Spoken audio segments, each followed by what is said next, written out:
करण सापेक्ष और करण निरपेक्ष साधन में भेद।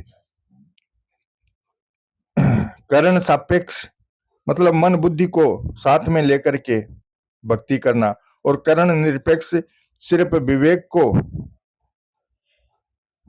साथ लेके भक्ति करना।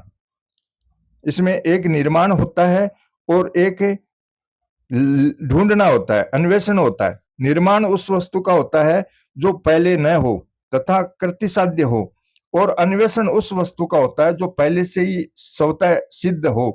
कर्ण सापेक्ष साधन में अभ्यास के द्वारा एक नई वस्तु का निर्माण होता है, और कर्ण निरपेक्ष साधन में अवस्थातीत तथा नित्य प्राप्त तत्व का अन्वेषण होता है। हत तय जंतो मृगयंती संतय ततः पदम तत्परिमार्गितव्यमय। कर्ण सापेक्ष साधन की मुख्य बात है मन बुद्धि को परमात्मा में लगाने से ही उसकी प्राप्ति होती है।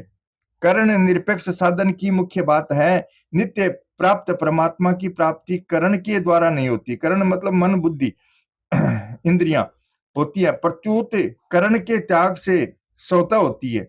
कर्ण सापेक्ष साधन में बुद्धि की प्रधानता होती है, अतः उसमें ब्रह्म, ईश्वर, जीव, प्रकृति, जगत आदि सब बुद्धि के विषय होते हैं। कर्ण निरपेक्ष साधन में विवेक की प्रधानता होती है। कारण की उपयोग में तो विवेक की आवश्यकता है, पर विवेक के उपयोग में कर्ण की आवश्यकता नहीं है।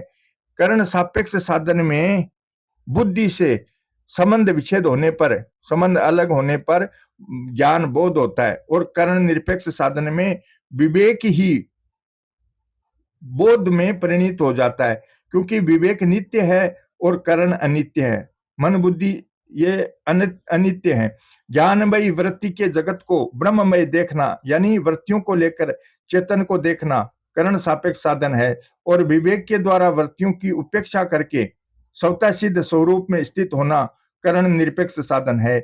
जैसे तुलसी से बनी माला में मणियों के बीच में सूत को देखना, यानी मणियों को साथ रखते हुए सूत को देखना कर्ण सापेक्ष साधन है, और शुरू में मणियों के बीच में सूत को देखकर फिर मणियों को छोड़ देना, यानी केवल सूत को देखना कर्ण निरपेक्ष साधन है। जय श्री कृष्ण।